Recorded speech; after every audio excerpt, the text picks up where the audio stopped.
Selamat datang kembali di channel Robinstart. Kali ini kita akan membahas tentang analisis cluster. Sebelum lebih lanjut, para sahabat dapat like, komen, dan subscribe untuk mendapatkan video-video menarik selanjutnya. Nah, analisis cluster ini adalah suatu metode di dalam analisis multivariat yang fungsinya itu untuk untuk melihat kedekatan hubungan ataupun mengelompokkan unit-unit berdasarkan kemiripan. Ya, kemiripannya apa? Berdasarkan jarak atau berdasarkan korelasi antar variabel. Jadi nanti yang bisa kita gerombolkan, kita kelompokkan adalah unit observasi maupun variabelnya. Nah, berbagai jenis pengelompokan berdasarkan kedekatan jarak itu bisa pakai jarak Cartesian, Mahalanobis, blok Mahakam, blok Chebyshev, dan lainnya. Nah, pada umumnya klasternya ada dua metode. Metodenya adalah metode yang hierarki dan non-hierarki. Metode hierarki ini juga nanti dibagi-bagi menjadi submetode, yaitu metode single linked, separate linked, complete linked, dan lainnya. Nah, metode hierarki ini bagaimana kita mengelompokkan nanti maksimal sebanyak unit observasinya. Jadi kalau ada 10 observasi, ya nanti ada cluster maksimal 10 dari 1 sampai 10. Ya, sedangkan yang kalau dia non hierarki, kita sudah punya teori atau berdasarkan tadi dari yang kira-kira dari yang hierarki, kita tentukan sendiri, saya mau misalkan terbentuk 3 kelompok seperti itu. Nah, ketika semua unit yang di dalam variabel ini sama, ya misalkan semuanya adalah data kuantitatif atau misalkan semuanya data binary, nah itu kita menggunakan nanti namanya one step cluster. Tetapi kalau gabungan antara kuantitatif dan kualitatif, kita menggunakan nanti cluster yang two step cluster. Nah, yang perlu diperhatikan dalam analysis cluster ini adalah satuannya. Ketika di dalam variabel-variabel itu satuannya sangat bervariasi, sebaiknya kita menggunakan nilai dari standar masing-masing data. Ya, misalkan yang satu satuannya kilo, yang satu satuannya ribu, yang satu satuannya misalkan persen. Nah, itu variasi datanya sangat besar sehingga kita menggunakan nilai standar datanya. Ya. Nah, sebagai contoh kita akan mengelompokkan kabupaten kota di Bali ya berdasarkan sosial ekonominya seperti IPM, Gini, kemiskinan, tingkat pengangguran, PDRB seperti itu.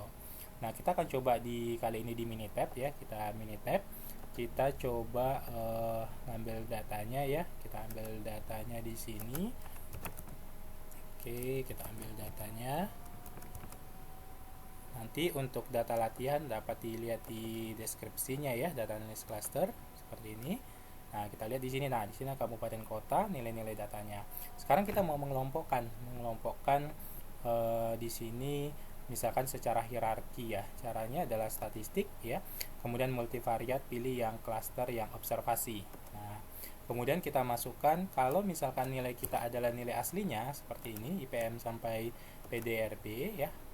Nah, kita bisa menggunakan ini tadi metode-metodenya yang saya katakan linked dan segala macam, pilih misalkan complete, kemudian jaraknya mau pakai jarak apa.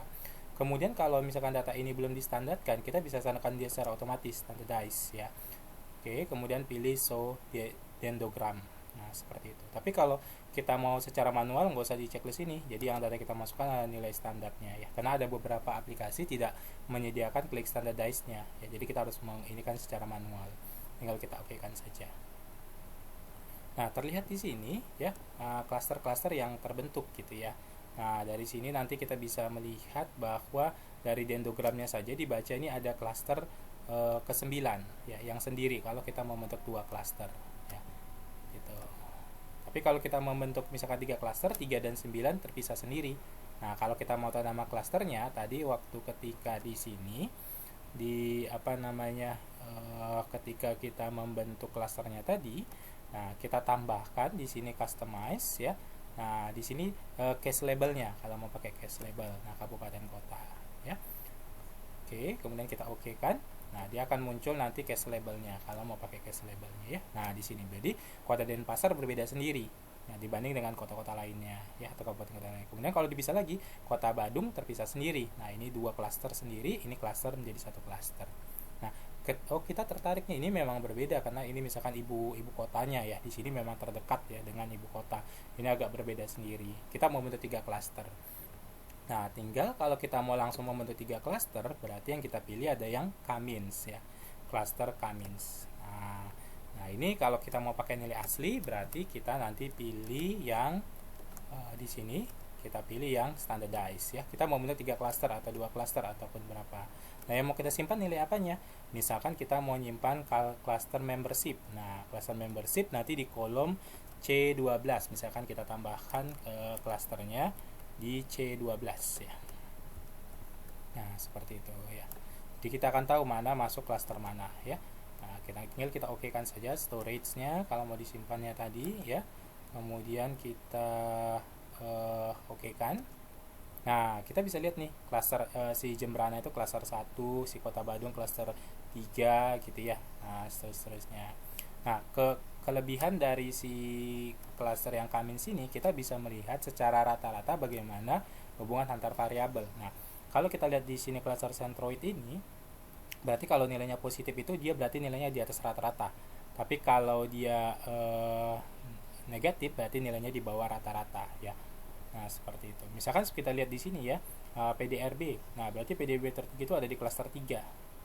Sedangkan dia kemiskinannya adalah kemiskinan yang terendah. Nah, tapi di sini TPT-nya juga dia yang terendah, penganggurannya terendah, tapi gininya masih cukup tinggi karena di atas rata-rata. Ya, siapa sih klaster 3? Klaster 3 adalah Kabupaten Badung gitu ya. Nah, kemudian kalau kita lihat klaster 2 itu ada ini ada Kabupaten Gianyar, Klungkung. Nah, jadi kita bisa menentukan klasternya siapa, kemudian bagaimana karakteristik variabelnya. Nah, sekarang kita mau melihat justru yang mau diklasterkan adalah variabelnya bagaimana. Nah, bisa kita buat ya statistik. Nah, di sini ada multivariat ya. Kemudian kita pilih klaster variabel. Sama saja prinsipnya ya, karena di sini tidak ada nilai standarnya, jadi yang kita masukkan adalah nilai standarnya. Ya, ini sama kayak tadi, mau ditunjukkan apanya ya. Berapa klaster, kemudian jenisnya kita pakai komplit ya misalkan. Nah, kalau kita lihat dendrogramnya dari sisi klasternya, nah ternyata kemiskinan dekat dengan TPT ya, kemiskinan itu dekat dengan pengangguran karakteristiknya. Kemudian PDRB dengan IPM ya dekat karakteristik. Jadi kalau dibentuk 3 klaster, yaitu klaster kemiskinan TPT, klaster Gini ratio, dan klaster IPM dan PDRB ya. Kalau 2 klaster, ini klaster tersendiri kemiskinan TPT, sedangkan ini klaster tersendiri. Nah, begitu untuk analisis klaster. Semoga video singkat ini bermanfaat dan sampai ketemu di video-video berikutnya. Terima kasih.